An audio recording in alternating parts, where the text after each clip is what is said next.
So, before Project Green Challenge, I think I lived what most would consider a pretty normal lifestyle. I biked, I didn't use organic products, I used a lot of conventional products. I ate some organic food and looked for fair trade chocolate, but it was just kind of out of habit. I didn't know why that was important. I didn't understand the concepts behind those labels. I think some of the weirdest stuff I did was not eat any fast food and not eat meat, which a lot of people would look at me and be like, why do you do that? That's weird. But by excluding those things from my diet, I thought I had a healthy diet. What I didn't realize is that there were ingredients in the things I was still eating that were detrimental to me. They were still hurting me. And so Project Green Challenge kind of helped me look at the things I was already doing and dig even deeper. I didn't pay attention to my products. I didn't know where they were coming from, how they were affecting me, how they were affecting others. I think I had a lot of room to grow. Project Green Challenge totally gave me that room. It consumed my life to the point where it was all I was thinking about. I would wake up in anticipation for the projects. I would go to sleep thinking about them. I'd be in class brainstorming ideas for the challenge of the day and reviewing stuff I'd done the day before to put ahead in the future. It was everything. It was fantastic. I gained so much new information and it completely changed and overtook my life. It was kind of like a life makeover, but not only for the looks, for the reasons, and for the responsibilities as well. I lost sleep and I struggled with technology, lost a lot of my free time, but it was so incredibly worth it.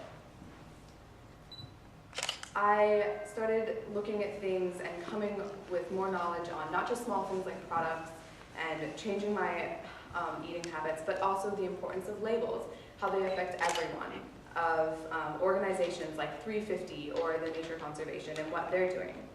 I think the challenge also brought out my personal creativity in creating ideas and themes and topics for these themes. So as I gained more and more information, I could start to see the world more clearly. And honestly, I was kind of disheartened at first. I kept asking myself, how is this possible? Why aren't people changing this? Why is this going on? Why aren't we trying to revitalize this in a more sustainable, healthy, and safe, fair way? I began to feel a bit paranoid, I had to second guess everything I was doing. Do I want to be supporting this company? Do I want these ingredients going into my body? It's kind of scary and a completely new outlook, but I embraced it and I'm still embracing it and working towards getting through that. I kind of started, I guess another way of saying it was that I felt like everything around me was somewhat contaminated.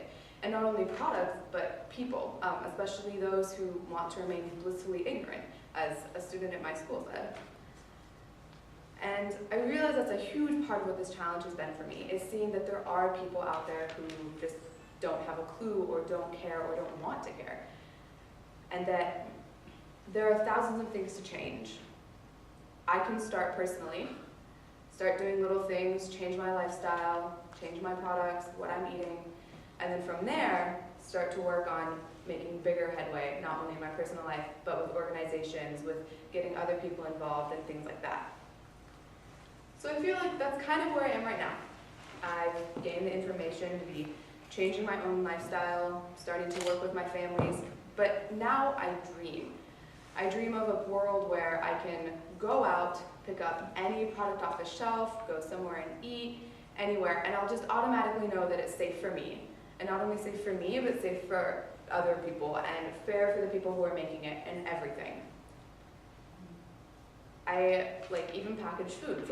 If I go to a store and pick up something that's packaged, I want to know that the ingredients are safe, that they're approved, that the packaging is zero waste, the complete deal.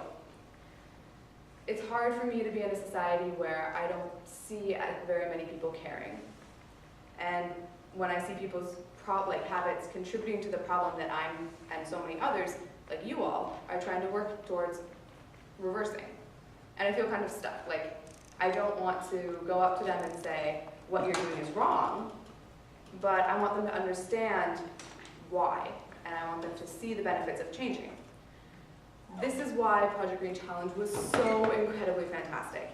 It didn't scold for being conventional. It simply showed the massive benefits of being conscious.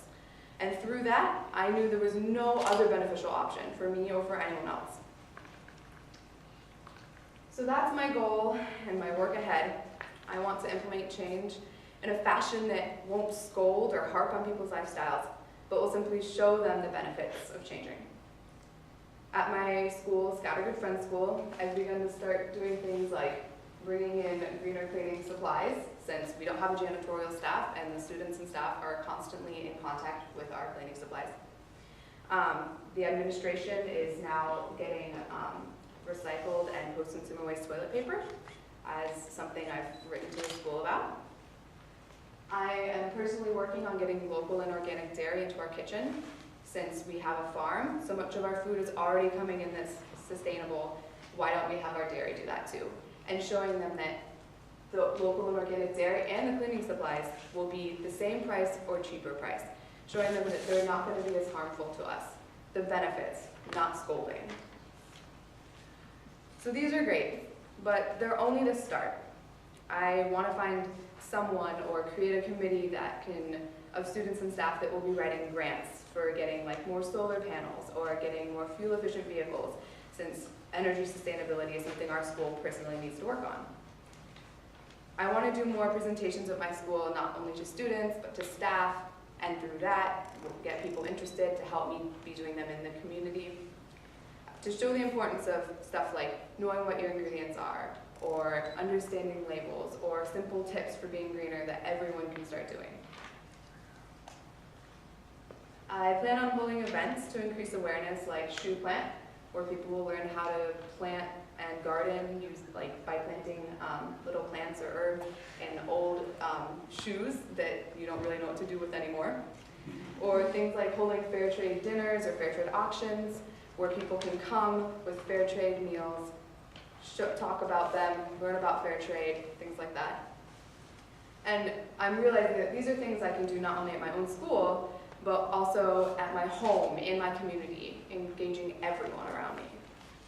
And when I go home, I want to show my family the ropes. I want to show them how they can be working towards a healthier and more sustainable zero-waste lifestyle.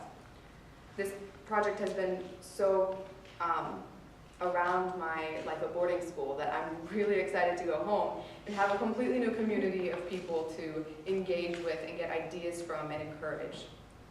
I plan on making or buying cloth bags for buying produce and bulk items, using the Good Guide and all the other resources that I've gained from these 30 days, as well as plenty others that I've been finding. I want to get in contact with local organizations in my hometown of Fairbanks, as well as some in Iowa City, which is the closest city to my school, to be seeing if I can be helping out or interning. I also want to get connecting with AYEA, which is Alaska Youth for Environmental Action.